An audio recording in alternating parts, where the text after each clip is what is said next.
അപകടങ്ങളും അപകട സാധ്യതകളും ഉണ്ടായിട്ടും ഒരു ഗൗരവവും കാണിക്കാതിരുന്ന മോട്ടോർ വാഹന വകുപ്പ് ഉദ്യോഗസ്ഥർ ഇതുകൂടി കാണണം. തൃശൂർ കോഴിക്കോട് റൂട്ടിലോടുന്ന ഒരു ലിമിറ്റഡ് ഫാസ്റ്റ് കൂടി 100 കിലോമീറ്റർ വേഗതയ്ക്ക് മുകളിൽ സഞ്ചരിച്ച് നിയന്ത്രണം വിട്ട് 5 വാഹനങ്ങൾ ഇടിച്ചു തെറിപ്പിച്ചു.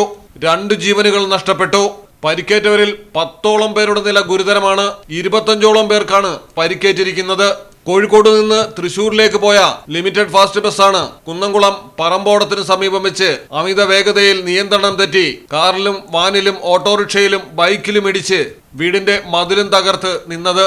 ബസ് ഇടിച്ചു തെറിപ്പിച്ച കാറിൽ യാത്ര ചെയ്ത റിയ ഫാത്തിമ, തങ്കമണി എന്നിവരാണ് മരണപ്പെട്ടത്.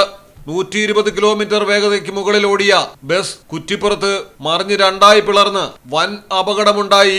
ദിവസങ്ങൾ പിന്നിടുമ്പോഴാണ് മറ്റൊരു ലിമിറ്റഡ് ഫാസ്റ്റ് ബസിന്റെ അമിത വേഗത വീണ്ടും ദുരന്തമായിരിക്കുന്നത്.